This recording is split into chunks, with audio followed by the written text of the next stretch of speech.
La parole est à Madame Laurence Edel-Grière pour une question à Madame la ministre de l'Enseignement supérieur et de la Recherche.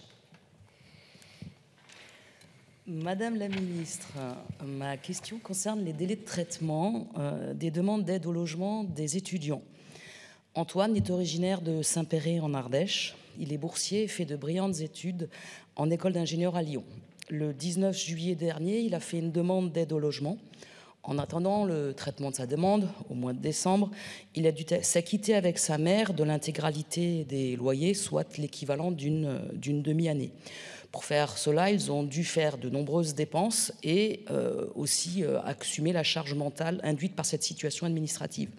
En 2023, il devra partir réaliser un stage de 6 mois et devra donc changer de logement. Il craint de se retrouver à nouveau dans cette situation difficile où il devra patienter pendant plusieurs mois pour que sa demande soit traitée, et ce d'autant plus qu'il change de département. Selon un rapport publié par l'association Chemin d'avenir, 40% des bacheliers des territoires ruraux renoncent aux études supérieures. Beaucoup renoncent par crainte d'échouer, par méconnaissance du fonctionnement des centres urbains, en raison des coûts et de la complexité pour trouver un logement.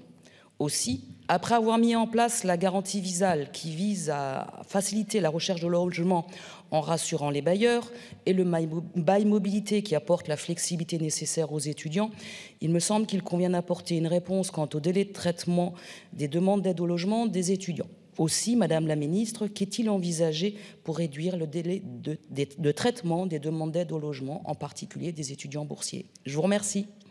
Merci. La parole est à Madame la ministre de l'Enseignement supérieur et de la Recherche. Merci Madame la Présidente. Mesdames les députés, Madame la députée Laurence Edel-Grière.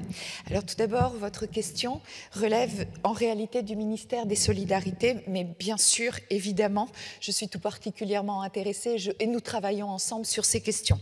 Alors lorsqu'un étudiant loue, et en particulier pour la première fois un logement, vous l'avez dit, il peut bénéficier d'une aide au logement à compter du mois qui suit l'entrée dans les lieux. C'est la règle, et ceci versé par la caisse d'allocation familiale. Ainsi, vous l'avez dit, s'il rentre dans un logement au cours du mois de juillet, comme Antoine, exemple que vous avez pris, il fait sa demande immédiatement. S'il fait sa demande immédiatement, alors il pourrait et il doit pouvoir bénéficier d'une aide pour le paiement dès son loyer d'août, payable début septembre. Ça, c'est la règle. Cet enchaînement intervient ainsi lorsque les CAF ne connaissent pas de retard. Nous savons cependant, et vous l'avez dit, depuis quelques mois, les CAF font face à des tensions importantes sur leur charge de travail et ont effectivement des difficultés à absorber l'ensemble des dossiers qui leur sont adressés, même lorsqu'ils leur sont adressés dans les temps. Ainsi, alors que les demandes d'aide au logement sont traitées en temps normal, donc entre 2 et 3 semaines pour avoir l'aide le mois d'après, elles le sont actuellement plutôt en moyenne entre 1 mois et 1 mois et demi, 2 mois, quand ce n'est pas davantage dans certains cas, comme malheureusement Antoine a pu en pâtir. Même si la situation des CAF est en cours d'amélioration, et nous y veillons, elle reste encore insatisfaisante avec des délais trop longs pour éviter des situations de ce type.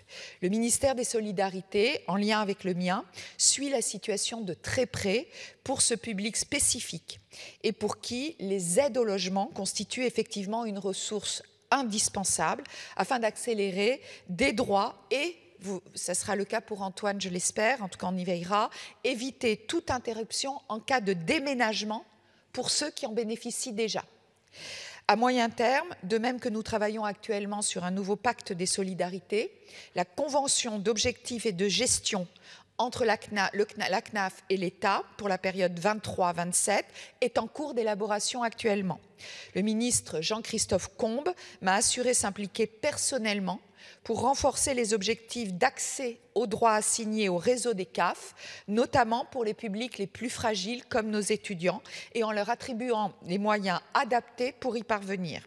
Alors votre question a aussi un impact plus large qui porte sur la connaissance qu'ont nos jeunes des dispositifs d'accès en termes de logement et d'autres. Vous avez mentionné le dispositif Visal et je me réjouis de son recours qui est de plus en plus conséquent, signe d'un meilleur recours auprès de bailleurs privés aussi en particulier, puisque nous avons besoin de toute l'offre de logement. Je tiens à rappeler également que les étudiants sont amenés à prendre un logement, souvent, vous l'avez dit, pour les étudiants ruraux par exemple, et pour ceux qui s'éloignent de plus de 30 km du foyer familial, ils disposent de points de charge supplémentaires qui leur permettent d'avoir accès plus facilement aussi à une bourse étudiante ou d'avoir une aide plus conséquente au niveau des échelons. Il me semble utile de le rappeler, on essaye d'améliorer la communication et l'information au niveau des étudiants et d'inviter les étudiants à ne pas s'autocensurer et de s'adresser au Crous. Donc nous veillerons à l'amélioration le plus vite possible. Je vous remercie.